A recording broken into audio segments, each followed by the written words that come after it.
إن الحمد لله نحمده ونستعينه ونستغفره ونعوذ بالله من شرور أنفسنا ومن سيئات أعمالنا من يهده الله فلا مضل له ومن يضلله فلا هادي له وأشهد أن لا إله إلا الله وحده لا شريك له وأشهد أن محمدا عبده ورسوله أما بعد فإن خير الحديث كتاب الله وخير الهدي هدي محمد صلى الله عليه وسلم وشر الأمور محدثاتها وكل محدثة بدعة وكل بدعة ضلالة وكل ضلالة في النار أما بعد فأعوذ بالله السميع العليم من الشيطان الرجيم من همزه ونفخه ونفثه بسم الله الرحمن الرحيم رب اشرح لي صدري ويسر لي أمري واحلل عقدة من لساني يفقهوا قولي بسم الله الرحمن الرحيم إن الله وملائكته يصلون على النبي يا أيها الذين آمنوا صلوا عليه وسلموا تسليما اللهم صل على محمد وعلى آل محمد كما صليت على إبراهيم وعلى آل إبراهيم إنك حميد مجيد اللهم بارك على محمد وعلى آل محمد كما باركت على إبراهيم وعلى آل إبراهيم إنك حميد مجيد. اچھا جناب، ہمارے الحمدللہ سورۃ البقرہ کے 7 رکوع مکمل ہو چکے ہیں، اور آج کی گفتگو کے اعتبار سے ایک دو بنیادی چیزیں میں عرض کر دوں کہ پچھلی دفعہ میں نے آپ کو یہ بات ڈیٹیل سے بتائی تھی کہ سورۃ البقرہ کے اندر اللہ تبارک و تعالی نے سابقہ امت مسلمہ یعنی بنی اسرائیل، جو ابراہیم علیہ السلام کے دوسرے جو بیٹے تھے سیدنا اسحاق، ان کے بیٹے سیدنا یعقوب علیہ السلام علیہم السلام، ان کی اولاد میں سے تھے، جن کو ہم یہود بھی کہتے ہیں اور عیسائی بھی، نصارہ بھی. تو ان میں سے خصوصاً یہود کے بارے میں اللہ تبارک و تعالیٰ نے بیان کیا کہ ان کے اندر کون کون سی خرابیاں پیدا ہوئیں جن کے باعث اللہ تعالیٰ نے ان کو اپنی گرفت میں لیتے ہوئے وہ منصب جس پہ وہ پچھلے 2000 سال سے فائز تھے، یعنی ان پر 2000 سال سے اللہ تبارک و تعالیٰ کا فضل و کرم تھا، اور ان میں سے بھی 1400 سال ایسے تھے کہ کبھی ایسا نہیں ہوا کہ کوئی نہ کوئی اللہ کا نبی ان میں موجود نہ ہو. ایک نبی جب فوت ہوتا تھا وہ اپنے فوت ہونے سے پہلے کسی اور ہی نبی کو خلیفہ بنا کر جاتا تھا، اور اس طرح یہ نبوت کی چین جو ہے تقریباً 1400 سال تک ان کی چلتی رہی. تو امت میں جو خرابیاں پیدا ہوئیں اس امت کے اندر، ان پر اللہ تبارک و تعالیٰ نے ان کے خرابیوں کے عوض جو ان پر عتاب فرمایا اس کا بھی یہاں پر ذکر کیا، اور وہاں پر پھر ان کی جتنے بھی واقعات ہیں ان کے بعد جو اللہ تعالیٰ نے کنکلوڈ کیا ہے اس پہ چند مورل لاز اللہ تعالیٰ نے اپنے یونیورسل ٹروتھس ارشاد فرمائے ہیں.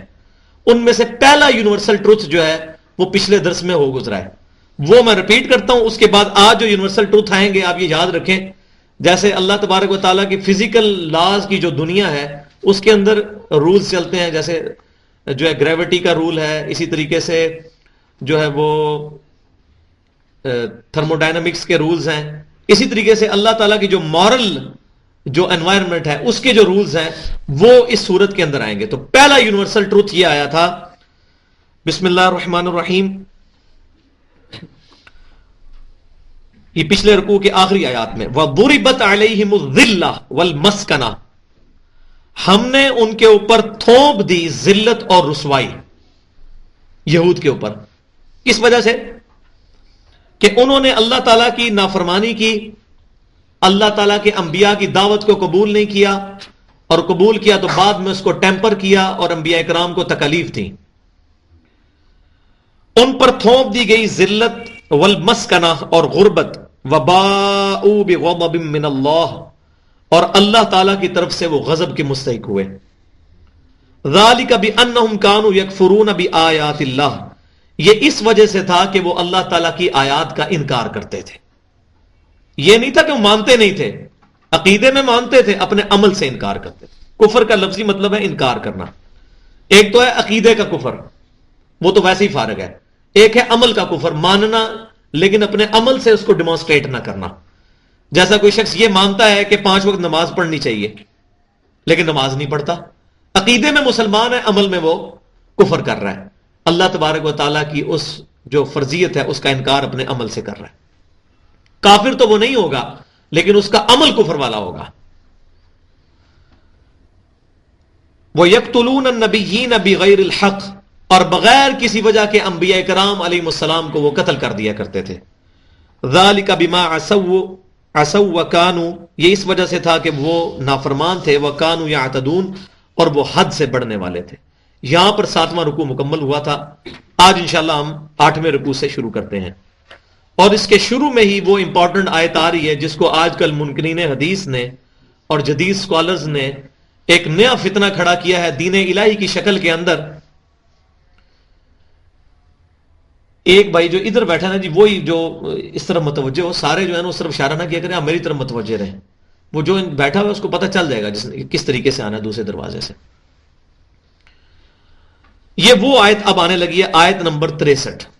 بسم اللہ الرحمن الرحیم.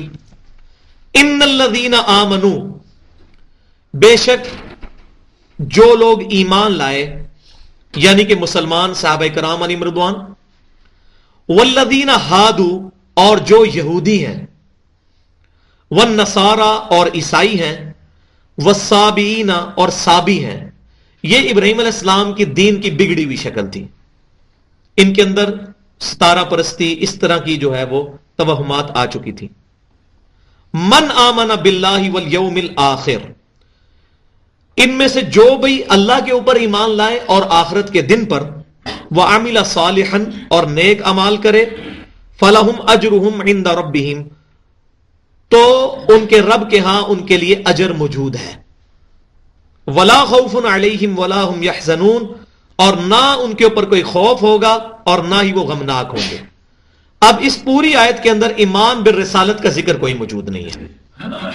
اس کو انہوں نے پک کر کے ایک فتنہ کھڑا کر دیا کہ جی انبیاء کرام پر ایمان لانا ضروری نہیں ہے. یہ سارے نبی جو جتنے بھی ادیان دنیا میں موجود ہیں، جب اللہ پر اور آخرت پر ایمان لاتے ہیں تو یہ سفیشینٹ ہے. رسولوں پر ایمان ضروری نہیں ہے. اور اسی قسم کا ایک فتنہ جو ہے وہ دین الہی کی شکل میں مغل بادشاہ اکبر اعظم نے بھی قائم کیا تھا ہمارے سب کانٹیننٹ کے اندر.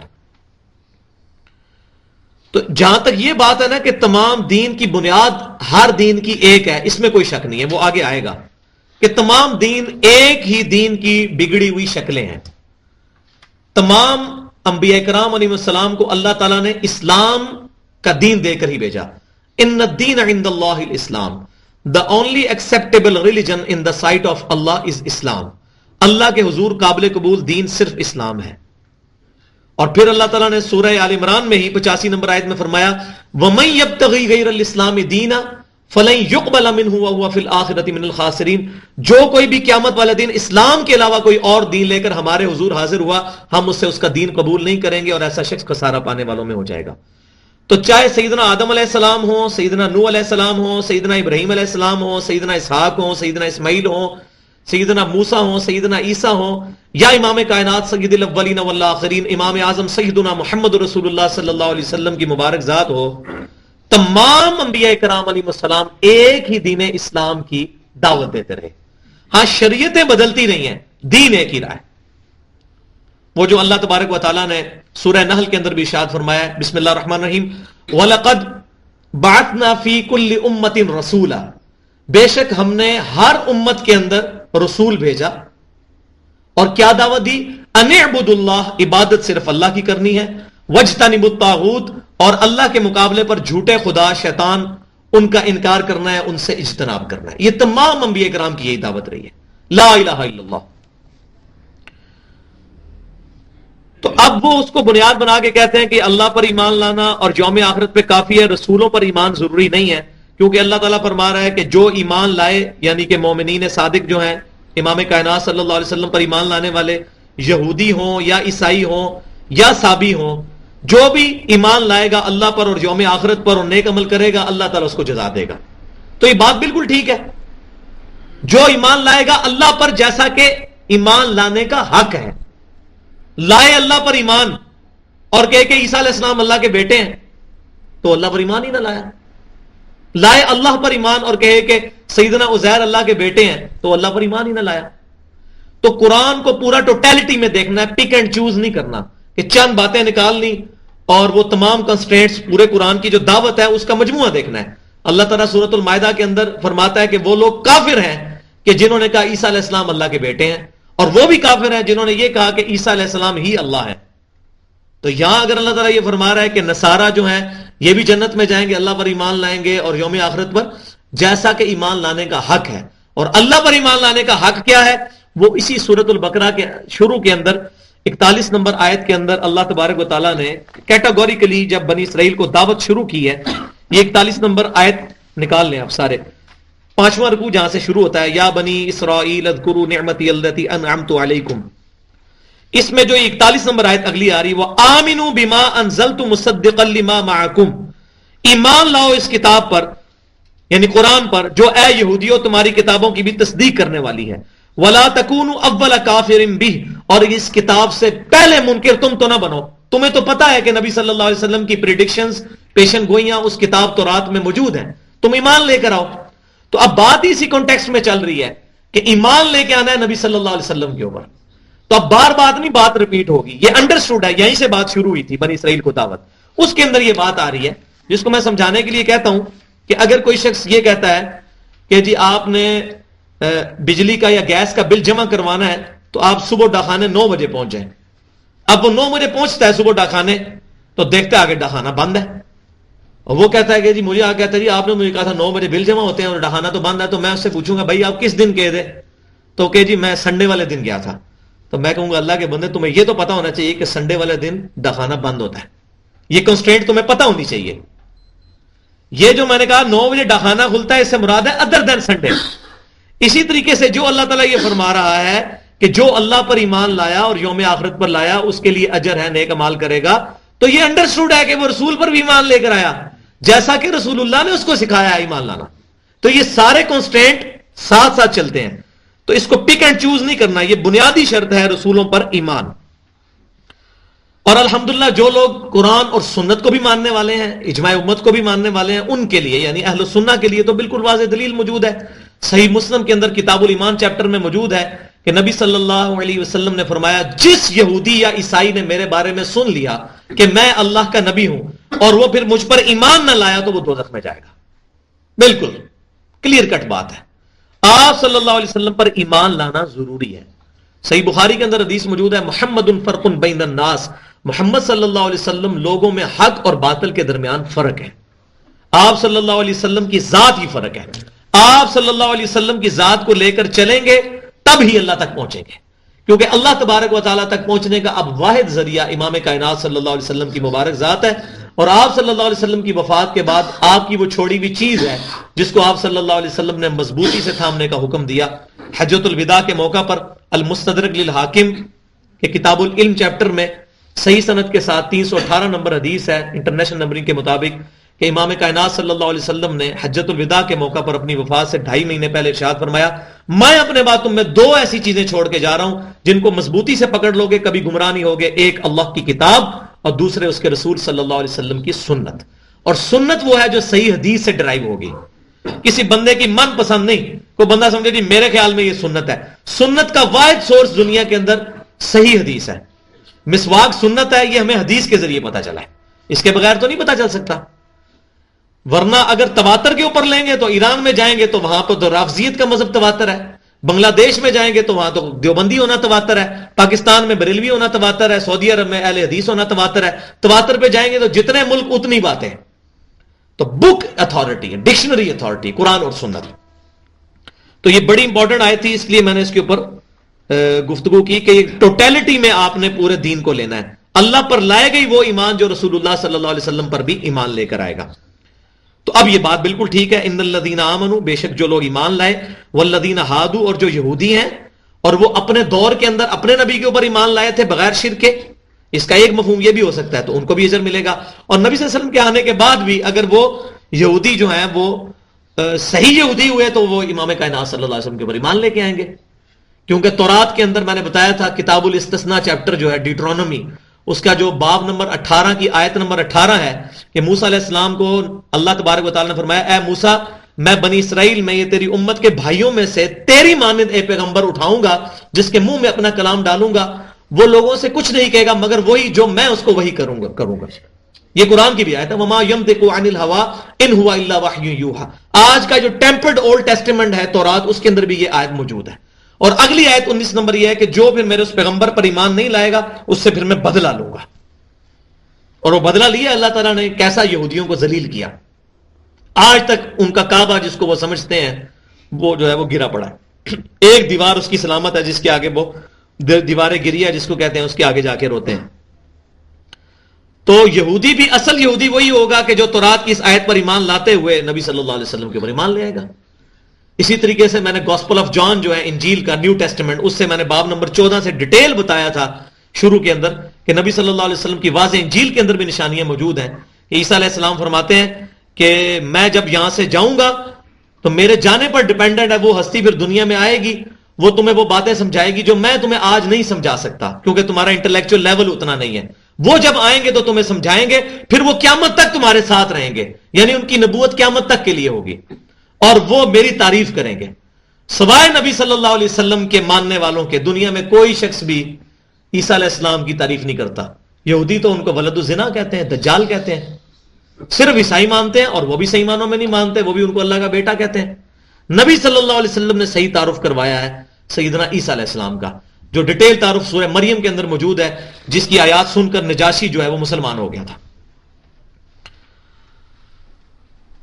وَإِذْ أَخَذْنَا مِيثَاقَكُمْ وَرَفَعْنَا فَوْقَكُمُ الطُّورَ، اور یاد کرو اے بنی اسرائیل جب ہم نے تم سے پختہ عہد لیا تھا اور طور کو تمہارے سروں کے اوپر لا کھڑا کیا تھا.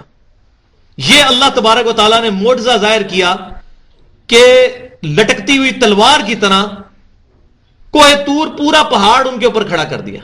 یہاں پر سمندر ہے اور یہاں ان کے اوپر کوہ طور کھڑا کر دیا اور کہا پکڑو اس کتاب کو، ایمان لاؤ اس تورات کے اوپر. وہی بات آ رہی، خذوا ما آتیناکم بقوہ، پکڑو اس کو مضبوطی کے ساتھ جو ہم نے یہ کتاب دی ہے. کیونکہ ان کی عادت ہی مذاق کرتے تھے، وہ سیریس لیتے ہی نہیں تھے. آگے بھی ان کی آتے آئیں گی، وہ سیریس لیتے ہی نہیں تھے دین کی دعوت کو، دین کی باتوں کو سیریس لیتے ہی نہیں تھے.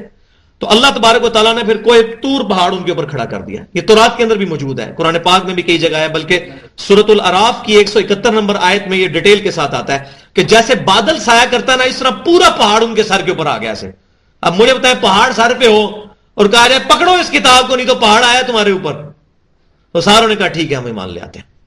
یہ اس کا ذکر آ رہا ہے، خذوا ما آتیناکم بقوہ، پکڑو اس کتاب کو قوت کے ساتھ جو ہم نے تمہیں دی ہے. وَاذْكُرُوا مَا فِيهِ لَعَلَّكُمْ تَتَّقُونَ، اور جو اس کے اندر نصیحت ہوئی ہے اس کو پکڑ لو، اس کو یاد رکھو تاکہ تم تقوی حاصل کر سکو. ثُمَّ تَوَلَّيْتُم مِّن بَعْدِ ذَلِكَ، مگر افسوس اس کے بعد تم اس سے بھی پھر گئے. کیسی ایک محبت کی داستان چل رہی ہے. وہ اللہ جس نے اپنے بندوں سے اتنا پیار کیا اور اللہ تعالیٰ اپنے احسانات گنوا رہے ہیں، میں نے تمہارے ساتھ یہ کیا لیکن تم نے یہ کیا، میں نے تمہارے ساتھ یہ کیا تم نے پھر یہ کیا. اب دیکھو اس کے بعد بھی تم جو ہے اس کے بعد پھر گئے.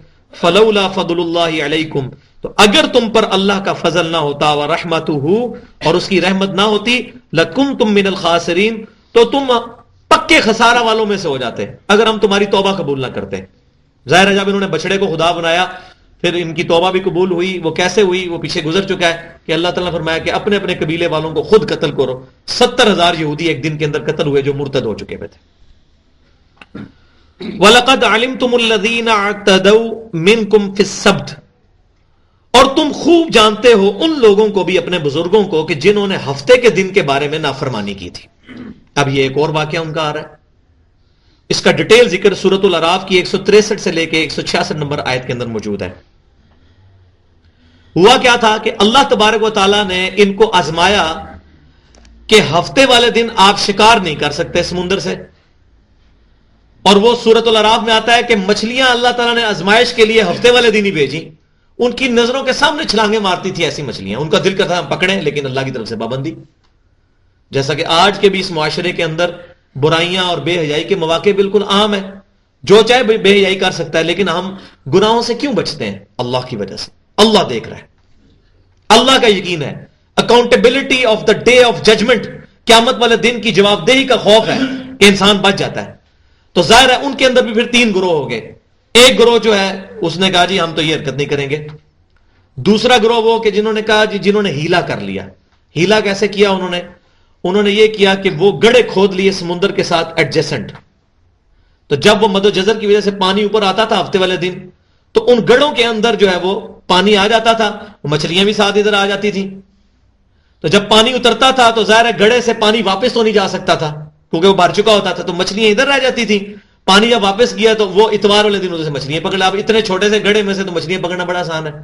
تو یہ انہوں نے ایک ہیلا کیا تھا جس کے طریقے سے حرام کو انہوں نے حلال کرنے کی کوشش کی. تو ظاہر ہے یہ اللہ تبارک و تعالیٰ کو تو اللہ تعالیٰ تو دلوں کے حال جاننے والا ہے. جس طرح ہمارے جو ہے وہ فقہ حنفی کی جو مشہور کتاب ہے ہدایہ، اس کے اندر بھی اس قسم کے بڑے ہیلے لکھے ہوئے ہیں جو شریعت کے ساتھ مذاق ہیں. مثال کے طور پر ایک یہ لکھا ہوا ہے کہ اگر ایک خاوند کے پاس سونا ہے جو کہ نصاب کی لمٹ تک پہنچ چکا ہے تو سال پورا ہونے سے ایک دن پہلے وہ اپنی بیوی کو گفٹ کر دے. تو سال پورا نہیں ہوا، اس پہ زکات ہی کوئی نہیں. تو جب بیوی کا سال پورا ہونے لگے تو وہ ایک دن پہلے خاوند کو گفٹ کر دے. کتاب الحیل ہیلے کا چیپٹر پورے کا پورا بنا ہوا ہے ہدایہ کے اندر. تو جس کو قرآن کی مثل سمجھتے ہیں. اب اس کے اوپر اگر ٹاپک پہ بات کی جائے تو گھنٹوں چاہیے کہ کیا کچھ جنازہ نکالا ہوا کتاب و سنت کا انہوں نے، اور وہ سارے جھوٹ امام حنیفہ رحمۃ اللہ علیہ کی طرف منسوب کیے ہوئے ہیں. حالانکہ جو ہدایہ کا مصنف ہے اس کے اور امام حنیفہ رحمۃ اللہ علیہ کے درمیان کم از کم جو ہے وہ 500-600 سال کا وقفہ ہے. پتہ نہیں اس کو خواب میں آگے بتایا امام حنیفہ نے، نعوذ باللہ. تو امام حنیفہ رحمۃ اللہ علیہ اللہ کی بارگاہ میں بھری ہیں کیونکہ انہوں نے فرمایا میرا کوئی بھی فتویٰ کتاب و سنت کے خلاف ہو اس کو دیوار پہ مار دو. انہوں نے اپنی قبر باری نہیں کی ہے. کسی بھی شریف آدمی کو یہی بات کرنی چاہیے کہ میں کوئی پیغمبر تو نہیں، میری بات غلط بھی ہو سکتی ہے صحیح بھی، جو میری بات کتاب و سنت کے مطابق ہو، اجماع کے مطابق ہو وہ لے لو، جو خلاف ہو وہ چھوڑ دو. اور الحمدللہ کئی باتیں چھوڑ بھی دی ہمارے حنفی بھائیوں نے. مثال کے طور پر امام ابو حنیفہ رحمۃ اللہ علیہ کی طرف منسوب قول الموطا امام محمد کے اندر موجود ہے کہ وہ کہتے تھے مدینہ حرم نہیں ہے. فتاوی علمگیری میں بھی لکھا ہے مدینہ حرم نہیں ہے ہم حنفیوں کے نزدیک. لیکن بخاری اور مسلم کے اندر کم از کم 70 حدیثیں موجود ہیں مدینے کے فضائل پہ کہ مدینہ حرم ہے. نبی صلی اللہ علیہ وسلم فرماتے ہیں کہ ابراہیم علیہ السلام نے مکے کو حرم بنایا تھا، میں مدینے کو حرم بناتا ہوں. قیامت تک کے لیے مدینے کا کوئی یہاں سے درخت نہ اکھاڑا جائے، گھاس نہ اکھاڑی جائے، اس کی عزت کی جائے. اے اللہ مدینے کی محبت ہمارے دل میں مکے کی طرح کر، بلکہ اس سے بھی زیادہ کر. اور صحیح بخاری میں یہ بھی الفاظ موجود ہیں، حضرت عمر کہتے تھے اے اللہ مجھے مدینے میں شہادت کی موت دے، مدینے میں موت مانگتے تھے. تو الحمدللہ مدینے کا حرم ہونا، آج بھی وہاں دیکھیں وہ حرمین لکھا ہوتا ہے. مسجد نبوی میں بھی آپ جائیں تو سڑک پہ لکھا ہوتا ہے الی الحرم، اور حرم شریف کی طرف الی الحرم، خانہ کعبہ شریف. تو آج کے دیوبندی بریلوی جو ہمارے حنفی بھائی ہیں انہوں نے بھی یہ بات مان لی ہے. تو ہم کہتے ہیں بھائی اتنا بڑا بلنڈر جب آپ نے مان لیا کہ آپ کے امام کو اتنی بڑی غلطی لگی تو باقی چیزیں بھی اپنی ریویو کرو. بلکہ احمد بریلوی صاحب نے تو بڑی پیاری بات فتاوی رضویہ میں لکھی. انہوں نے کہا کہ امام حنیفہ کہتے تھے مدینے کو حرم نہیں مانتے تھے، تو ٹھیک ہے کہتے ہوں گے، ہمیں تو نبی صلی اللہ علیہ وسلم کی حدیثیں پہنچ چکی ہیں، ہم کیسے نبی صلی اللہ علیہ وسلم کی حدیثیں چھوڑ دیں؟ ہم تو مدینے کو حرم کہیں گے. پھر انہوں نے پوری نعت بھی لکھی، حاجیو آؤ شہنشاہ کا روزہ دیکھو، اور انہوں نے مدینے کے حرم ہونے پہ پوری نعت بھی لکھی. تو یہ ماشاءاللہ اچھی بات کوئی بھی کرے ہم اس کو ماننے کے لیے تیار ہیں، لیکن یہ ہٹ درمی نہیں ہونی چاہیے. یہ نہیں کہ افتؤمنون ببعض الکتاب وتکفرون ببعض، یہ ایک اور یونیورسل ٹروتھ ہے جو اس کے اندر آئے گا ابھی آگے جا کے. تو ایسا نہیں ہونا چاہیے. تو لہٰذا یہ میں نے یہاں انصاف سمجھا کہ آج کے دور کا بھی فتنہ جو ہے وہ ہیلوں کا میں آپ کے سامنے تھوڑا سا اس کو ایلبوریٹ کر دیتا اس کانٹیکسٹ میں. تو انہوں نے یہ ہیلا کیا تو اللہ تبارک و تعالیٰ نے ان کے اوپر غضب فرمایا، اور اللہ تبارک و تعالیٰ نے ان کے لیے ارشاد فرمایا فَقُلْنَا، پھر ہم نے کہا لَهُمْ، ان کے لیے كُونُوا قِرَدَةً خَاسِئِينَ، پھٹکارے ہوئے بندر بن جاؤ. بندر بن گئے سب کے سب. اللہ تعالیٰ کا ایسا ان پر غضب ہوا، شکلیں ان کی بندروں کی ہوگی، بندروں میں کنورٹ ہو گئے. تو یہ بعض لوگ جو ہے اس کی تعویل کرتے ہیں کہ ان کی عادتیں بندروں والی ہوگی، وہ تو عادتیں تو پہلے ہی تھیں ان کی. یہ معجزہ ہے اللہ تبارک و تعالیٰ نے ان کے اوپر یہ کیا کہ وہ بندر بن گئے، وَلِعَاذُ بِاللَّهِ تَعَالَى. فَجَعَلْنَاهَا نَكَالًا لِمَا بَيْنَ يَدَيْهَا وَمَا خَلْفَهَا، پس ہم نے ان کو عبرت کے طور پہ ان کی سزا کو یہ رکھا جو اس زمانے میں موجود تھے ان کے لیے بھی اور جو بعد میں آنے والے تھے ان کے لیے بھی. تو اس زمانے میں بھی جن لوگوں نے ان کو منع کیا کہ بھائیو یہ حرکت چھوڑ دو، ایک گروہ وہ تھا جنہوں نے کہا کہ نہیں چھوڑو ان کو کرنے دو، ہم نہیں کریں گے. لیکن اللہ تبارک و تعالیٰ نے وہ سورۃ الاعراف میں فرمایا کہ وہ لوگ نجات یافتہ ہوئے جنہوں نے ان کو روکا تھا، اور جنہوں نے نہیں روکا تھا اور خود بھی نہیں کیا تھا ان کا ذکر ہی اللہ نے نہیں کیا. واللہ عالم ان کے ساتھ کیا معاملہ ہوا. لیکن اس سے یہ پتا چلا کہ برائی کو روکنا ضروری ہے. صحیح مسلم کے اندر حدیث موجود ہے کہ نبی صلی اللہ علیہ وسلم نے فرمایا کہ تم میں سے کوئی برائی کو دیکھے تو اپنے ہاتھ سے روکے، ہاتھ سے نہیں روک سکتا تو زبان سے روکے، زبان سے نہیں تو کم از کم دل میں اس کو برا جانے، اور یہ کمزور ترین درجہ ہے ایمان کا. تو اللہ تبارک و تعالیٰ فرماتا ہے کہ ان کی اس سزا کو ہم نے عبرت کے طور پر باقی رکھا، ان لوگوں کے لیے بھی وما خلفہا، اور ان کے بعد میں جو آنے والے لوگ تھے ان کے لیے بھی، وموعظۃ للمتقین، اور پرہیزگاروں کے لیے ہم نے اس کو واعظ بنا دیا تھا، اور آج تک واعظ ہے، قیامت تک کے لیے واعظ ہے کہ جو لوگ بھی اللہ تعالیٰ کے احکام کے اندر ہیلے کریں گے، جیسا کہ میں نے ڈیٹیل سے بتایا کہ انہوں نے ہیلا کیا ہفتے کے دن کے بارے میں اور کہا جی ہم ہفتے کو تو نہیں شکار کر رہے، اتوار کو کر رہے ہیں، حالانکہ گڑھے پہلے کھودے تھے، اور پھر میں نے آپ کو ہدایہ سے مثال دے کے یہ ساری باتیں سمجھائیں۔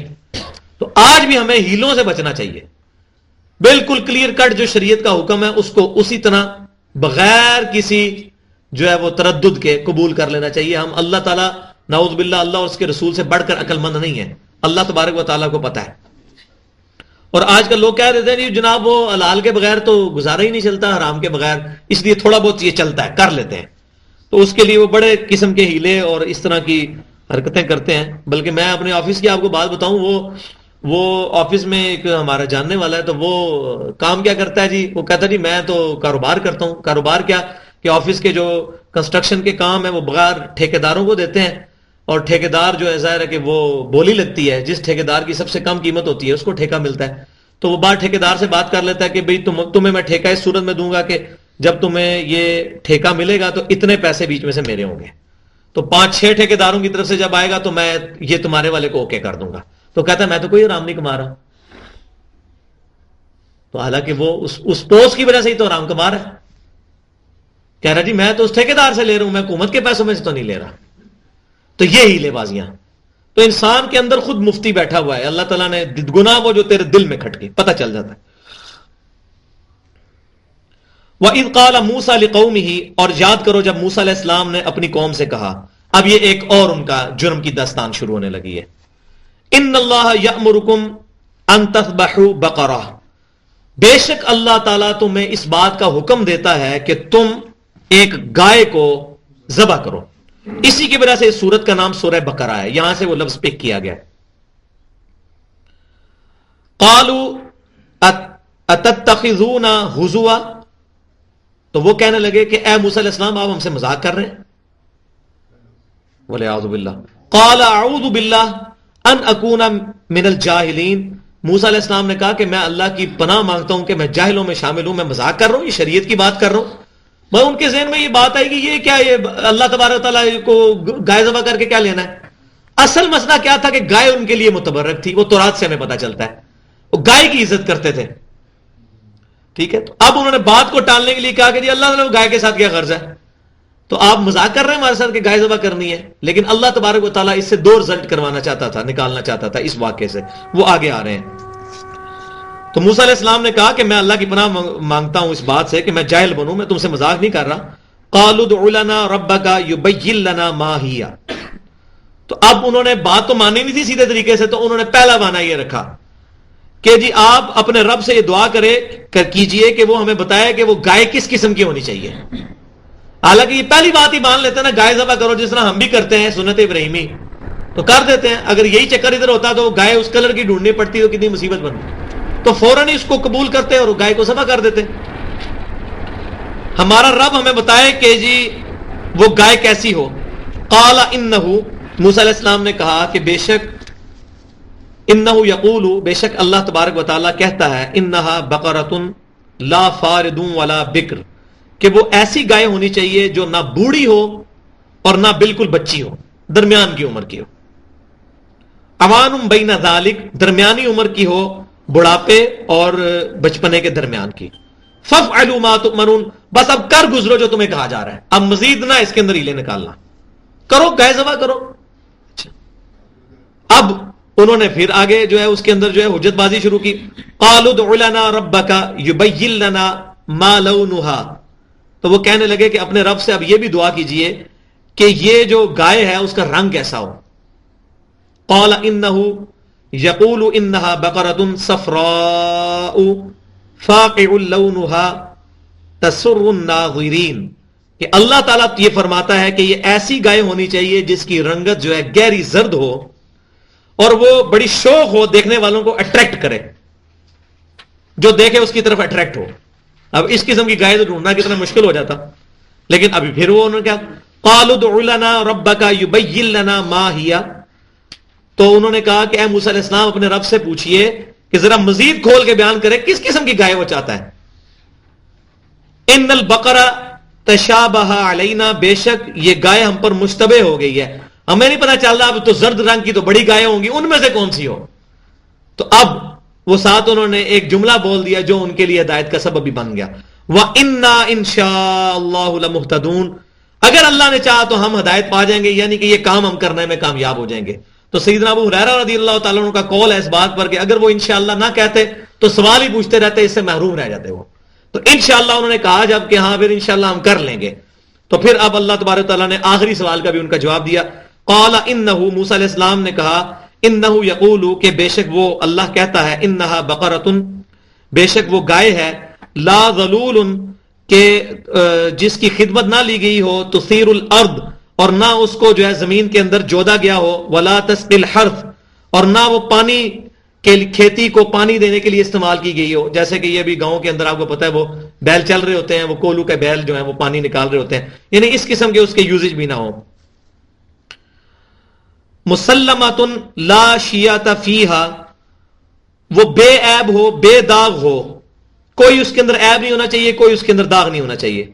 قالوا الآن جئت بالحق، وہ کہنے لگے کہ اب آپ نے صحیح بتایا نا کون سی گائے ہونی چاہیے، کیونکہ اب سارے کنسٹرینٹس پتہ چل گئے. اور یہ پھر تورات میں ڈیٹیل سے ملتا ہے. یہ میں تورات اور انجیل کے حوالے جب دیتا ہوں تو بعض لوگ سمجھتے ہوں گے کہ یہ تورات کے اندر قصے کہانیاں کیوں آتے ہیں. اصل میں ہمارا قرآن جو ہے نا اللہ کی کتاب، یہ تو علیحدہ سے ایک کتاب ہے.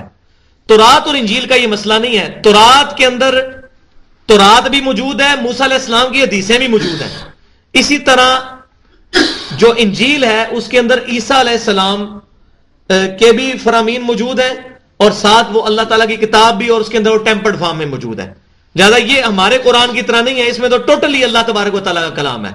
تو تورات انجیل یعنی سمجھیں کہ جس طرح ہمارا قرآن بخاری مسلم مکس کر دی جاتی نا، اس طریقے سے ان کی باتیں مکس ہیں، اور ان میں وہ ٹیمپرڈ فارم میں بھی ہیں، ظاہر تعریف شدہ ہیں. یہ نہیں ہے کہ وہ ساری کی ساری باتیں ٹھیک ہیں، ان کے اندر جو ہے وہ ٹیمپرڈ فارم میں، تعریف شدہ فارم میں بھی اس کی شکلیں موجود ہیں. تو بڑی مشکل سے ان کو وہ گائے ملی.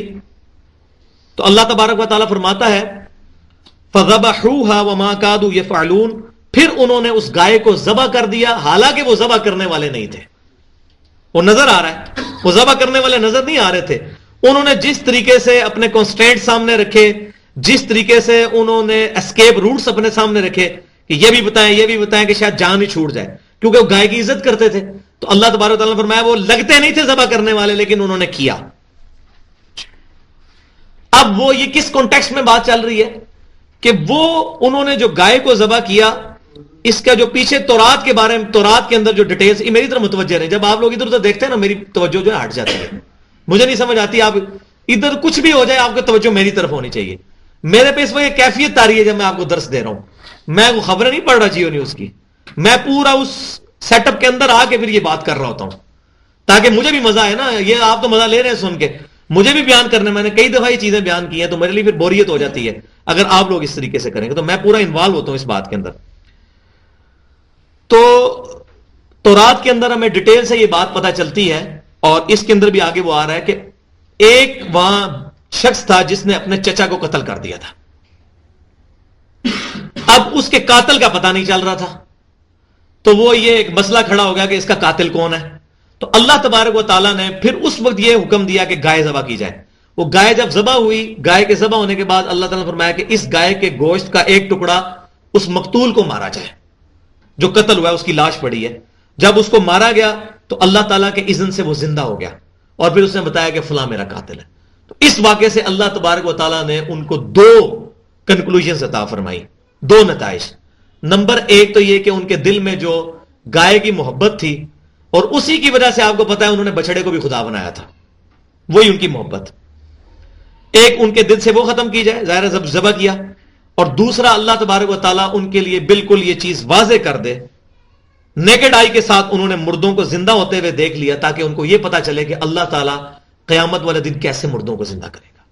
یہ دو بیسیکلی اللہ تبارک و تعالیٰ ان کو تجربات کروانا چاہتا تھا ان کے ایمان کو مضبوط کرنے کے لیے. لیکن کیا ہوا وہ پھر آگے آ رہا ہے. وَإِذْ قَتَلْتُمْ نَفْسًا، جب تم نے اور یاد کرو وہ وقت جب تم نے قتل کر ڈالا تھا ایک شخص کو، فَدَّارَأْتُمْ فِيهَا، اور تم ایک دوسرے پر اس کا الزام دھر رہے تھے، وَاللَّهُ مُخْرِجٌ مَا كُنْتُمْ تَكْتُمُونَ، اور اللہ تعالیٰ وہ ظاہر فرمانا چاہتا تھا جو تم چھپا رہے تھے، جو تم میں وہ قاتل چھپا ہوا تھا تو اللہ اس کو ایکسپوز کرنا چاہ رہا تھا، تو کیا کیا؟ فَقُلْنَا اضْرِبُوهُ بِبَعْضِهَا، تو ہم نے حکم فرمایا کہ اس مقتول کو، وہ جو گائے ذبح کیا اس میں سے کچھ بعض حصہ جو ہے اس کے ساتھ ٹچ کرو۔ كَذَلِكَ يُحْيِي اللَّهُ الْمَوْتَى وَيُرِيكُمْ آيَاتِهِ لَعَلَّكُمْ تَعْقِلُونَ، دیکھو اللہ تعالیٰ کس طرح مردوں کو زندہ کرے گا، یہ اللہ تعالیٰ تمہیں دکھائے، اور اللہ تبارک و تعالیٰ تمہیں اپنی قدرت کی نشانیاں دکھائے تاکہ تم عقل حاصل کرو کہ اللہ تبارک و تعالیٰ کے لیے کوئی مشکل نہیں ہے ریزریکشن، قیامت والے دن مردوں کو زندہ کرنا۔ یہ تو خیر بہت واضح طور پر مثال ہے، اس سے بڑی مثال جو میں اکثر دیتا ہوں، واللہ مردے کا زندہ ہونا بہت چھوٹی مثال ہے، لیکن ایک انڈے میں سے چوزے کا نکلنا یہ بہت بڑی مثال ہے۔ مردہ کم از کم لاش پڑی ہوئی ہے نا، کوئی یہ بھی کہہ سکتا ہے ڈورمنٹ پوزیشن میں چلا گیا تھا، جیسے مینڈک چلا جاتا ہے 6-7 مہینے کے لیے زمین کے اندر، تو چلو وہ ٹکڑا لگایا تو اس کے اندر کنڈیشن ہوئی تو مردہ زندہ ہو گیا۔ اور بھائیوں انڈے کے اوپر غور کرو کہ انڈے میں سے چوزا کیسے نکلتا ہے، اربوں انڈوں میں سے روزانہ چوزے نکل رہے ہیں۔ انڈے کو توڑ کے پلیٹ میں اس کی لیس رکھیں، زمین و آسمان کے سارے انٹلیکچوئلز کو ہم دعوت دیتے ہیں کہ اس لیس کو یوز کر کے ہمیں چوزا تو بڑی دور کی بات ہے، ایک چوزے کی چونچ بنا کے بتا دیں، نہیں بنا سکتے۔ اور اب کوئی یہ کہ انڈے میں چوزا خود بخود بن رہا ہے تو ہم کہیں گے جو کام خود بخود ہو رہا ہے وہ تو کرنا تو اور بھی آسان ہو جائے گا۔ جیسے پانی جب بلندی سے خود بخود نیچے آتا ہے تو اس کو جو ہے وہ ڈیم کے ذریعے قابو کر کے یا اسی طریقے سے نالوں کے ذریعے بھی لایا جا سکتا ہے، جیسے نہریں نکال لی ہم نے، جو خود بخود کام ہو رہا ہے وہ تو پھر اس کو کنٹرول بھی کیا جا سکتا ہے۔ اگر انڈے میں سے چوزا خود بخود نکل رہا ہے تو ہمیں انڈا جو ہے انڈے کے توڑ کے اس مادے میں سے بنانا چاہیے۔ مشین کے اندر جو رکھتے ہیں انڈا ہی ہے مرغی کا، اس میں سے وہ تو صرف اس کو ہیٹ پہنچاتے ہیں نا، انڈا مرغی کا ہی ہوتا ہے، خود نہیں بنایا ہوتا انڈا۔ اسی طریقے سے جو بیج ہم بوتے ہیں 6 ارب گنا وہ بڑا بن کے درخت بن جاتا ہے، اس کے ساتھ پھر فروٹ لگتا ہے، اور ایک بیج کے اندر اتنا ڈیٹا موجود ہے کہ تاریخ انسان میں آج تک جتنی کتابیں لکھی جائیں، جتنی قیامت تک لکھی جائیں گی، اتنا ڈیٹا ایک بیج کے اندر موجود ہے کہ اس سے جو درخت بنے گا اس کے کتنے پتے ہوں گے، پتوں کا سائز کیا ہوگا، پتوں کا کلر کیا ہوگا، پھول کا کلر کیا ہوگا، پھول کا سائز کیا ہوگا، اس کی ڈائمینشنز کیا ہوں گی، کتنے پھول لگیں گے، کیا خوشبو ہوگی، پھل کیسا ہوگا، اس کا ذائقہ کیسا ہوگا، اس کا ٹائم پیریڈ پکنے کا کیا، ایچ اینڈ ایوری ٹینیس ڈیٹیل ایک بیج کے اندر لکھی ہوئی ہے۔ دنیا کی کوئی ہارڈ ڈسک اتنا ڈیٹا سٹور نہیں کر سکتی۔ یہ اتنا بڑا معجزہ ہے۔ روزانہ کتنے اربوں بیجوں میں سے درخت نکل رہے ہیں۔ ایک ڈریگن فلائی کی میں مثال دیتا ہوں، جس کو ہم ہیلی کاپٹر کہتے ہیں پنجابی میں، 2 اس کے پر ادھر ایسے ایسے، وہ چھوٹا سا ہوتا ہے، یہ عموماً جو ہے وہ جو یہ جوڑ ہوتے ہیں ان کے اندر پھر ہوتا ہے۔ 25,000 آنکھیں ایک ڈیلے میں، 25,000 دوسرے میں ہوتی ہیں، اور وہ اتنے سے انڈے میں سے نکلا ہے جو ایک بال پوائنٹ کا جو ٹھمکا ہے نا اس کے برابر وہ انڈا ہے جس میں سے وہ نکلی ہے، اتنی مشکل چیز۔ میں کہتا ہوں دنیا کے سارے انٹلیکچوئلز مل کے اس کی تصویر ہاتھ سے بنا کے بتا دیں، اس میں جتنی ڈیٹیلز موجود ہیں، اس کو بنانا تو بڑی دور ہے، اس کو دیکھ کے اس کی تصویر بنا دیں، نہیں بنا سکتے۔ تو یہ اتنے بڑے بڑے معجزات اللہ تبارک و تعالیٰ خود کر رہا ہے، یہ مردے کو زندہ کرنا بڑی چھوٹی بات ہے۔ تو میں اس لیے مثال بیان کر رہا ہوں کہ یہ اگر کوئی کسی کے ذہن میں یہ سوال آ رہا ہو کہ نبی صلی اللہ علیہ وسلم نے تو کبھی کو مردہ نہیں زندہ کیا، تو ہمیں یہ مردے زندہ کرنے والا معجزہ کیوں نہیں دکھایا گیا، ہم بھی ایمان لے کے ہیں تو ہمیں ضرورت ہی نہیں ہے۔ ہمیں تو الحمدللہ اللہ تبارک و تعالیٰ نے ایکوائرڈ نالج کی شکل میں، سائنس کی ایوولوشن کی شکل میں ہمیں یہ چیز دکھا دی ہے کہ ہر چیز سائنٹیفک فیکٹس کے ذریعے بالکل واضح ہو چکی ہوئی ہے۔ آج سائنٹسٹ نے یہ بات مان لی ہے کہ ایک سپریم بینگ ہے، سپر نیچرل ایجنسی ہے جو اس چیز کو کنٹرول کر رہی ہے، کیونکہ ٹینیس ڈیٹیل تک چیزیں کنٹرول ہیں۔ ملینز آف فائن ٹیوننگز اس روئے زمین پر موجود ہیں، جن میں سے ایک فائن ٹیوننگ بھی ڈسٹرب ہو جائے تو اس دنیا میں انسان نہیں زندہ رہ سکتا۔ اس کو سائنٹسٹ کہتے ہیں یہ اتنی بیلنسڈ ہے کائنات کہ اگر ایک پینسل یوں کھڑی کی جائے اپنی نوک پہ اور 1 ارب سال تک یہ کھڑی رہے بغیر کسی سہارے کے، ہو سکتی ہے کھڑی؟ اس سے زیادہ بیلنس کائنات میں موجود ہے۔ یہ فائن ٹیوننگز 14 کروڑ تقریباً میل جو ہے وہ سورج ہے زمین سے، یہ ایک فائن ٹیوننگ ہے۔ سورج کی اربوں ویو لینتھ کی ریز زمین تک آتی ہیں، لیکن ان میں سے چند ایک پہنچتی ہیں، باقی ساری جو ہیں وہ سکروٹنگ ہو جاتی ہے ہماری لیئرز کے اندر، اوزون لیئر میں اور باقی لیئرز میں۔ یہ دوسری فائن ٹیوننگ۔ پانی کی ایک ایک پراپرٹی جتنی فزیکل پراپرٹیز، اس کی جتنی اسپیسیفک گریوٹی، اس کی وسکوسٹی، اس کی کیمیکل کمپوزیشن، یہ ہر ایک چیز ایک فائن ٹیوننگ ہے. اس طرح اگر فائن ٹیوننگز گینی جائیں، اربوں فائن ٹیوننگ زمین پہ موجود ہیں جن کا سب کا بیک وقت صحیح چلنا یہ ضروری ہے انسان کے زندہ رہنے کے لیے. تو یہ تو بےچارے اس وقت انسان کے ذہنی بلوغت اتنی نہیں ہوئی تھی تو تب یہ فزیکل موڈ سے دکھانے پڑ رہے تھے. اب تو الحمدللہ انسان ذہنی طور پہ اتنا بالغ ہو چکا ہے سائنٹیفک ترقی کی وجہ سے کہ اب ان چیزوں کی ضرورت نہیں ہے. یہ ان کے لیے تھے معجزات. ہم ان پر ایمان رکھتے ہیں. ہم تو اس سے بڑی چیزیں دیکھ رہے ہیں، اس سے بڑی بڑی چیزیں دیکھ رہے ہیں اپنے سامنے.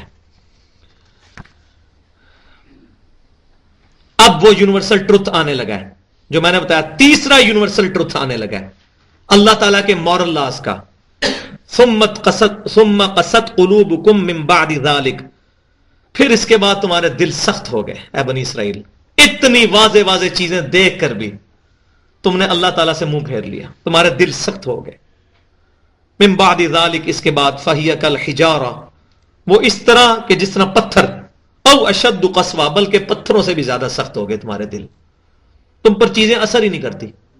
اور اگر آپ برا نہ منائیں تو آج ہماری بھی حالت یہی ہو چکی ہوئی ہے. قرآن سنت کی بات سنتے ہیں، بس ٹھیک ہے جی دیکھی جائے گی انشاءاللہ. بچیوں کے ہاتھ پیلے ہو جائیں پھر تو میں مسجد میں ہی بیٹھا رہوں گا. بس میری نوکری لگ جائے تو پھر تو میں مسجد میں ہی بیٹھا رہوں گا. میرا یہ مسئلہ حل ہو جائے، میرا کاروبار سیٹ ہو جائے، پھر انشاءاللہ میں نے داڑھی بھی رکھ لینی ہے. ہم اس پورے میں اتنے دل ہمارے سخت ہو چکے ہیں. اسی دوران موت کا فرشتہ آ جائے، یہ کوئی کسی نے کوئی جو ہے لکھوایا ہوا ہے کہ میری موت فلاں تاریخ کو آنی ہے. دل سخت ہو چکے ہیں.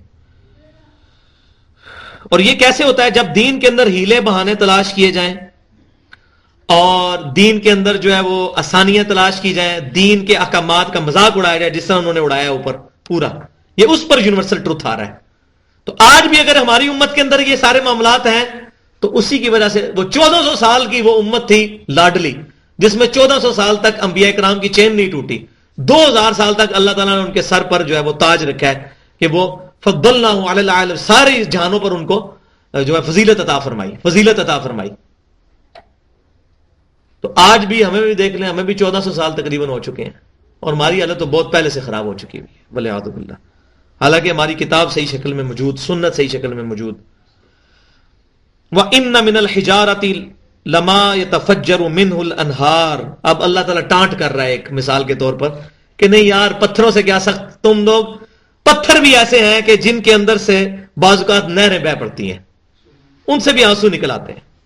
وَإِنَّ مِنْهَا لَمَا يَشَّقَّقُ فَيَخْرُجُ مِنْهُ الْمَاءُ.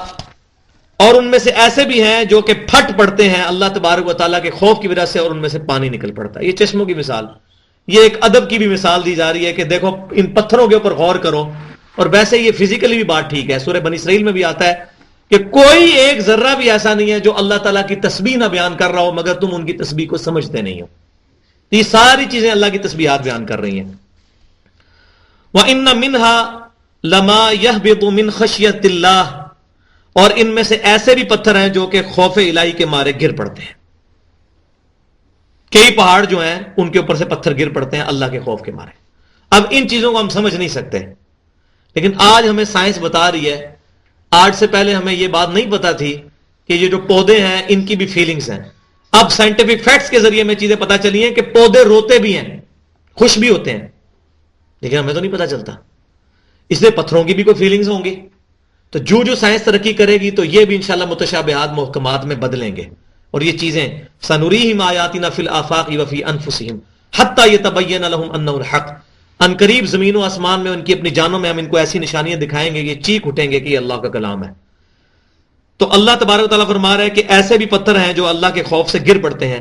وَمَا اللَّهُ بِغَافِلٍ عَمَّا تَعْمَلُونَ. اور اللہ تعالیٰ تمہارے اعمال سے بے خبر نہیں ہے، اللہ کے علم میں ہے تمہارے کرتوت. افتطمعون ان یؤمنوا لکم وقد کان فریق منہم یسمعون کلام اللہ.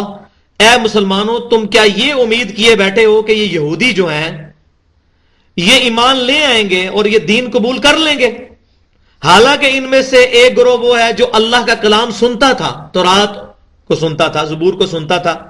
ثم یحرفونہ من بعد ما عقلوہ وہم یعلمون.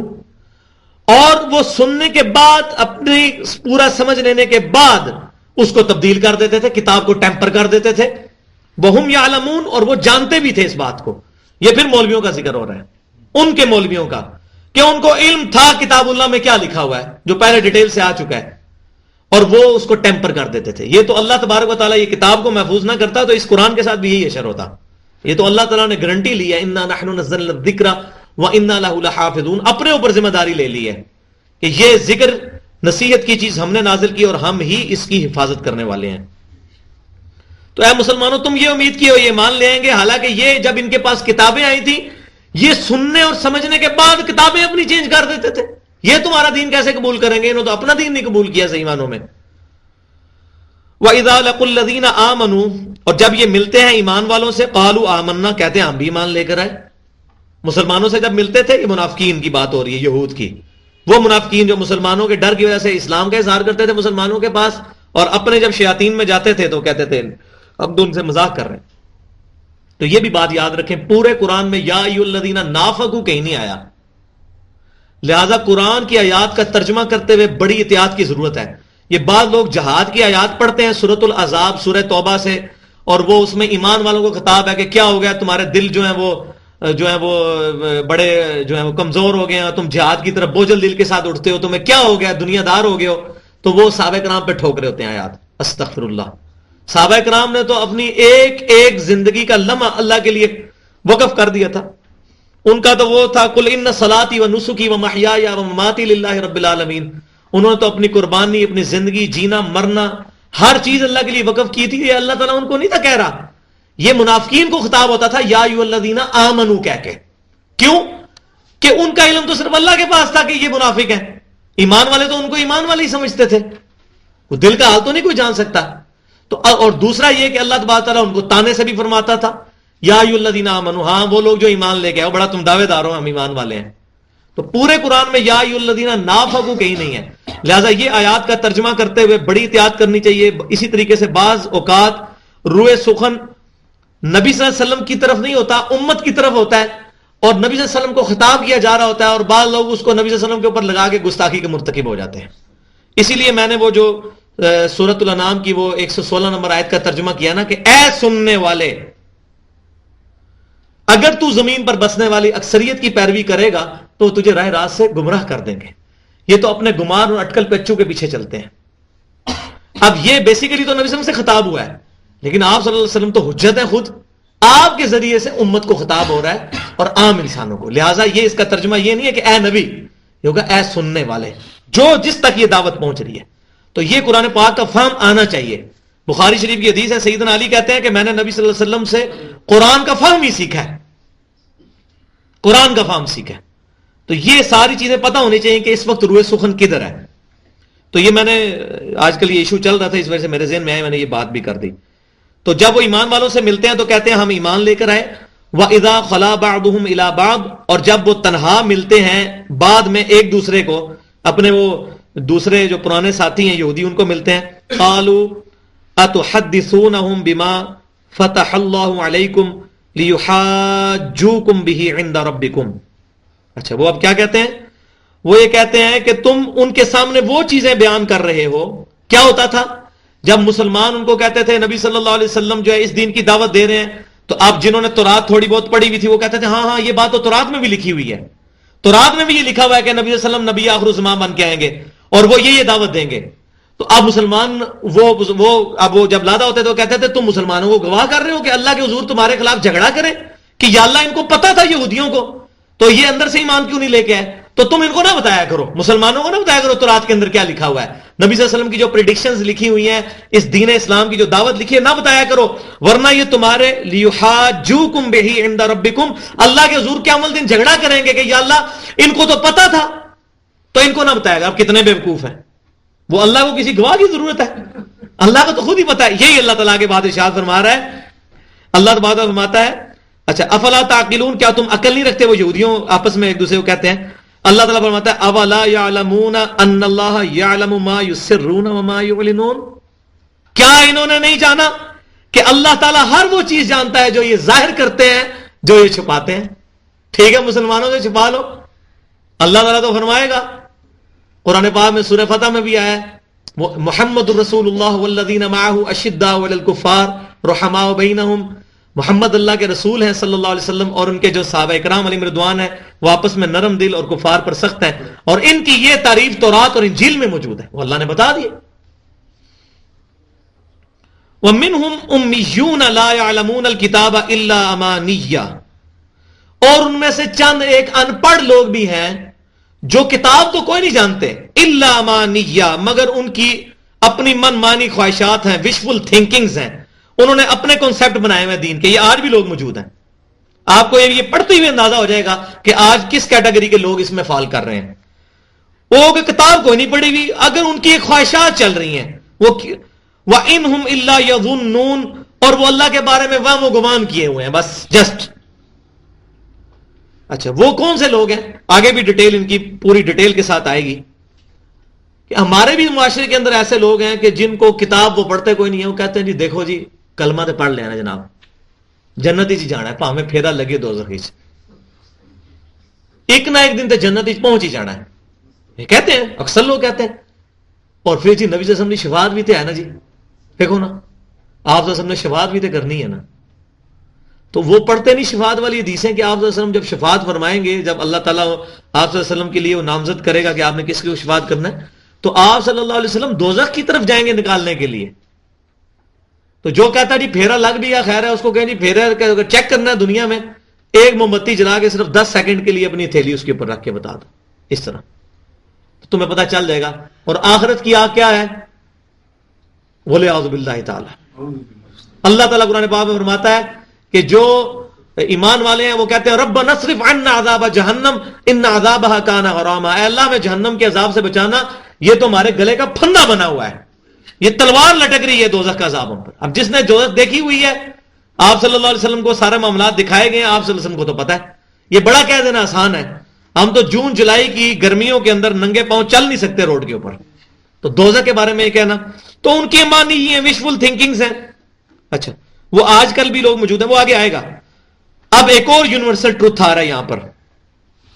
یہ بات آیا نا کہ وہ اللہ کی کتاب تبدیل کر دیتے تھے، اب یونیورسل ٹروتھ نمبر 3 آ رہا ہے. فَوَيْلٌ لِّلَّذِينَ يَكْتُبُونَ الْكِتَابَ، ہلاکت ہے ان کے لیے جو کہ کتاب لکھتے ہیں اپنے ہاتھ، بِأَيْدِيهِمْ اپنے ہاتھوں کے ساتھ، ثُمَّ يَقُولُونَ اور پھر یہ کہتے ہیں هَذَا مِنْ عِنْدِ اللَّهِ، یہ تو اللہ کی طرف سے نازل ہوا ہے.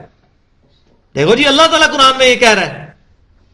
ٹھیک ہے، وہ ایک آیت آتی ہے نا جو وَتَعَاوَنُوا عَلَى الْبِرِّ وَالتَّقْوَىٰ، اس آیت کو کوٹ کر کے ایک بہت بڑے عالم ہے، میں نام نہیں لیتا، وہ لکھتے ہیں دیکھو جی اللہ تعالیٰ فرما رہا ہے کہ ایک دوسرے کی مشکل کشائی جو ہے وہ کرتے ہیں. حالانکہ اس میں ہے کہ نیکی اور پرہیزگاری کے کاموں میں ایک دوسرے کی مدد کرو، ظاہری اسباب اختیار کرو. اس کا یہ مطلب نہیں ہے کہ غائب میں کسی ہستی کو مدد کے لیے پکارنا شروع کر دیا جائے. دیکھو جی قرآن میں لکھا ہوا ہے یہ، وہ اپنی طرف سے، تو وہ اپنی طرف سے لکھتے ہیں اور کہتے ہیں یہ اللہ کی طرف سے نازل ہوا. اور وجہ کیا ہوتی ہے؟ لِيَشْتَرُوا بِهِ ثَمَنًا قَلِيلًا، تاکہ اس سے تھوڑا سا مال دنیا کا حاصل کر لیں، فتویٰ فروشی کر کے. یہ آج بھی مولوی کر رہے ہیں، آپ پیسے دیں اپنی مرضی کا فتویٰ لے لیں، سود کو حلال قرار دے دیں گے، اسلامک بینکنگ کو حلال قرار دے دیں گے، 5 لاکھ روپے مہینے کی تنخواہ لے لیں گے. بالکل وہی کنسپٹ چل رہا ہے. داڑھیوں والے بیٹھے ہوئے ہیں بینکوں کے اندر، او جی وہ انہوں نے فلاں فتویٰ دے دیا ہے، وہ کراچی کے جو ہمارے وہ مفتی اعظم پاکستان نے، آپ نے ان کی قبر میں جانا ہے، انہوں نے آپ کی قبر میں جانا ہے، آپ کو خود نہیں پتا. آپ نے چیک کرنا ہے اسلامک بینکنگ اسلامک ہے کہ نہیں. وہ جو غیر اسلامک بینکنگ والے ہیں نا، ان کے کسی بندے کو جا کے پوچھیں، وہ آپ کو پھر سمجھائے گا یہ اسلامک ہے یا غیر اسلامک ہے. جس کو فَاسْأَلُوا أَهْلَ الذِّكْرِ إِن كُنتُمْ لَا تَعْلَمُونَ، علم حاصل کرو ان سے، اگر تم نہیں جانتے تو جو عالم ہے ان سے پوچھو.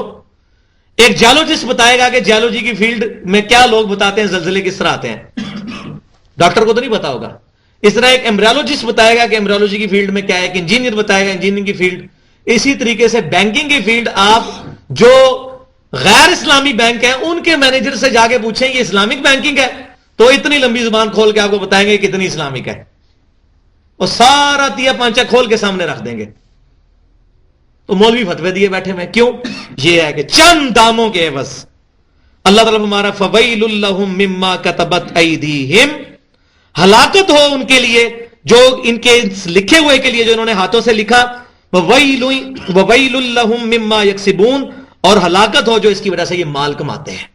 یہ آپ نہ سمجھیں یہ یہودی علماء کا ہی ذکر ہو رہا ہے، میں نے بتایا تھا شروع میں کہ بنی اسرائیل کا یہ جو 10 رکوعوں پہ مشتمل جو مقدمہ ہے، یہ مقدمہ تو بنی اسرائیل پر ہے، لیکن اس سے یونیورسل ٹروتھ جو ہے وہ ہماری ہدایت کے لیے مورل لاز اللہ تعالیٰ بیان فرما رہا ہے۔ یہ تیسرا یونیورسل ٹروتھ آیا ہے کہ جو لوگ دین فروشی کرتے ہیں، فتویٰ فروشی کرتے ہیں، ان کے لیے ہلاکت ہے۔ اور ویل ایک وادی ہے، جامعہ ترمذی کے اندر صحیح حدیث موجود ہے، یہ ایک دوزخ کی وادی ہے، ایسی سخت وادی جسے دوزخ بھی پناہ مانگتی ہے، یہ ویل ہے ان کے لیے۔ ہاں جی، اچھا اب وہ امانیہ ان کی کیا تھی، وشفل تھنکنگ، وہ آ رہی ہیں۔ وَقَالُوا لَن تَمَسَّنَا النَّارُ إِلَّا أَيَّامًا مَعْدُودَةً، اور وہ جو امانی کرنے والے جو لوگ ہیں نا، وہ جاہل جنہوں نے کتاب نہیں پڑھی، وہ کہتے ہیں ہمیں تو دوزخ کی آگ نہیں چھو سکے گی مگر چند دن کے لیے، تھوڑی دیر کے لیے، بس پھیرا ہی لگے گا۔ سیم وہی باتیں آج ہو رہی ہیں۔ اللہ تعالیٰ فرما رہا ہے قُلْ اتخذتم عند اللہ عہدا، اے نبی صلی اللہ علیہ وسلم آپ ان سے فرمائیے کیا اللہ سے تم نے وعدہ لے لیا ہے کہ تم تھوڑے دن کے لیے ذرا پھیرا لگا کے تو پھر جنت میں چلے جاؤ گے؟ فَلَن يُخْلِفَ اللَّهُ عَهْدَهُ، کہ اللہ تعالیٰ اپنے وعدے کے خلاف نہیں کرے گا کہ آپ سے وعدہ کیا کہ تھوڑی دیر کے لیے آپ کو دوزخ میں بھیجے گا پھر نکال لے گا۔ ام تقولون علی اللہ ما لا تعلمون، یا پھر تم اللہ کے بارے میں وہ بات کر رہے ہو کہ جس کا تمہیں علم ہی نہیں ہے، اپنی طرف سے بات کر رہے ہو۔ آج بھی لوگ کہتے ہیں کہ جی چاند دن واسطے جاؤں گے پھر کٹ لیں گے، اور وہ بھی یہی کہتے تھے چاند دنوں کے لیے جائیں گے، اور یہ اس لیے جائیں گے تاکہ باقی لوگ یہ نہ کہیں گے جی یہ لوگ ڈائریکٹ جنت میں کیوں چلے گئے، انہوں نے بھی اتنے برے برے اعمال کیے تھے، تو ہمیں بھی، ہم تو سید ہیں، ہم نبی صلی اللہ علیہ وسلم کی اولاد میں سے تھوڑی دیر کے لیے ہمیں لگایا جائے گا رگڑا، لیکن بعد میں جنت کے اندر داخل کر دیا جائے گا، کہ یہ نہ کہا جی یہ سید تھے اس لیے چھوٹ گئے، تو اعمال تو انہوں نے بھی برے کیے ہوئے تھے، تسی تو امتی ہو، تھوڑا رگڑا زیادہ لگنا ہے۔ بلا، چوتھا یونیورسل ٹروتھ آ رہا ہے، یہ بہت سخت ہے۔ بلا من کسب سیئۃ، ہاں کیوں نہیں، جس نے کمائی برائی، وَأَحَاطَتْ بِهِ خَطِيئَتُهُ، اور اس کی برائی نے اس کو گھیر لیا، فَأُولَئِكَ أَصْحَابُ النَّارِ هُمْ فِيهَا خَالِدُونَ، تو ایسے لوگ دوزخ والے ہیں، اس کے اندر ہمیشہ رہیں گے۔ یہ کن وشفل تھنکنگز کے اندر ہو تم کہ تھوڑی دیر کے لیے دوزخ میں جاؤ گے؟ نہیں، اللہ تعالیٰ ہمارا ایک برائی بھی کسی نے کمائی، ایک برائی بھی کافی ہے۔ بندہ بہت نیک ہے، داڑھی رکھی ہوئی ہے، نمازیں پڑھتا ہے، سب کچھ کرتا ہے، مال حرام ہے اس کا، بس اس کے لیے کافی ہے۔ ایک برائی نے اس کا احاطہ کر لیا ہوا ہے، رزق اس کا حرام ہے، کم تولتا ہے، دودھ میں پانی ملاتا ہے، اور داڑھی بھی رکھی ہوئی ہے، اور بار حدیث بھی لکھ کے لگائی جس نے ملاوٹ کی وہ ہم میں سے نہیں۔ یہ بالکل پریکٹیکلی میں آپ کو داڑھی والوں کی باتیں بتا رہا ہوں، بار لکھ کے لگایا ہوا جس نے ملاوٹ کی ہم میں سے نہیں، اور اندر پانی میں، دودھ میں پانی ملا رہے ہیں، ٹھیک ہے۔ اور پھر وہ ہیلا کرتے ہیں، ایک ہیلا اور یاد ہے، وہ کہتے ہیں نہیں ہم دودھ میں نہیں پانی ملاتے، پانی میں دودھ ملاتے ہیں، پانی گرم کر کے رکھا ہوتا ہے اس میں دودھ ملا دیتے ہیں، یہ ہیلے کی ایک اور شکل آ گئی۔ تو یہ ساری برائیاں اس امت میں، کیونکہ بیسک ہیومن انسٹنکٹ تو وہی ہے نا، حضرت آدم علیہ السلام سے لے کے آج تک قیامت تک کے لیے انسان کی جبلت تو وہی رہے گی نا، بیسک ہیومن انسٹنکٹ وہی ہے۔ والذین آمنوا، اب وہ سائملٹینیس کنٹراسٹ آ رہا ہے، یہ ہمیشہ اللہ تعالیٰ کی عادت ہے، جب دوستیوں کا ذکر ہوتا ہے پھر ساتھ ایمان والے جو مشکل سے حلال کما کے روکھی جو ہے وہ روکھی سوکھی کھا کے گزارا کریں، ان کو تسلی آتی ہے، بس چند دن کی بات ہے۔ والذین آمنوا، جو لوگ ایمان لے کر آئے، وعملوا الصالحات، اور انہوں نے نیک اعمال کیے، اولئک اصحاب الجنہ، وہ ہیں جنت والے لوگ، ہم فیہا خالدون، وہ اس کے اندر رہیں گے ہمیشہ ہمیش۔ اللہ تعالی ہمیں انہی میں سے کرے۔ اللہ تبارک و تعالی ہمیں قرآن و سنت کی تعلیمات پر عمل کر کے اور ان کی دعوت امت تک پہنچانے کی توفیق عطا فرمائے۔ جو کچھ میں نے بیان کیا اس میں جو حق بات ہے ہمارے دلوں میں جو ہے وہ اس کو راسخ فرمائے، اور جو غلط بات منہ سے نکلی ہمارے دلوں سے وہ محو کر دے۔ سبحانک اللہم و بحمدک، اشہد ان لا الہ الا انت، استغفرک و اتوب الیک، وما علینا الا البلاغ